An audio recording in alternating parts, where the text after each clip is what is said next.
How many people have been given antihistamines to try to deal with POTS or mast cell, right?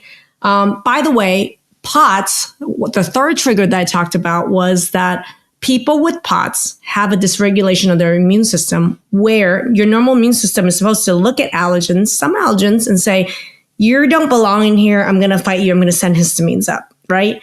But in POTS, studies have shown it's linked to people with mast cell and histamine, really elevated levels of histamine. And the high histamine and high allergic reactions and POTS are totally linked.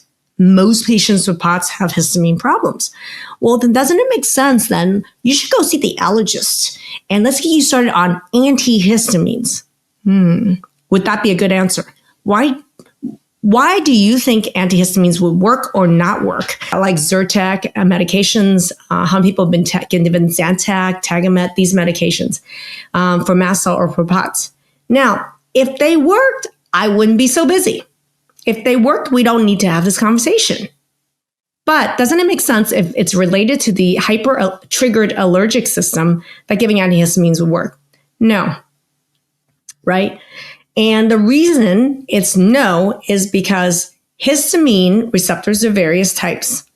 And if you're just sitting here and you're just giving an antihistamine, meaning shut down histamine, shut down histamine, shut down histamine, sure, it could decrease histamines in one type of histamine receptor and one type of histamine, and you could have less allergic reactions, okay?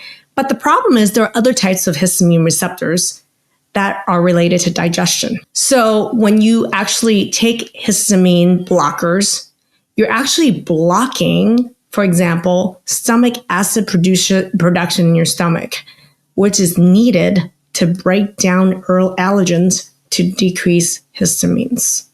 So on one hand, you're like, let's just give an antihistamine. On the other hand, you're shutting off all these digestive steps that actually blocks your body's ability to break down allergens, and it raises histamine like crazy. So in the short run, I might have a little less hives and itching. And then in the long run, why do I have all these increasing food reactions, gut reactions, and allergens or mold reactions?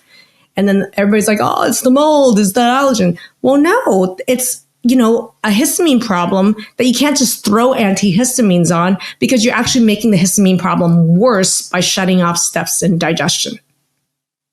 That is a huge truth bomb that no one will tell you.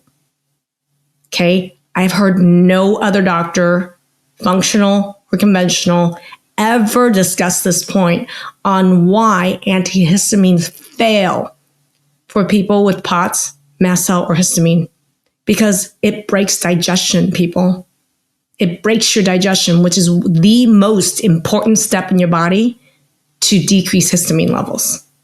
So that's not going to work. It's going to make the problem worse. And I have what I call iatrogenic related, meaning doctor-created increased allergenic reactions in people with POTS, mast cell, and histamine intolerance, precisely because of this approach of prescribing antihistamines. But do you know how commonly doctors are prescribing these medications and how long they put people on it? And then they wonder why, 6 months or a year later, somebody comes up with a diagnosis of POTS or dysautonomia or new autoimmune disease or mast cell or histamine problem, right? Because I just wanted to make sure I follow the loop, finish the loop to let you guys know why these medications don't work so you understand it.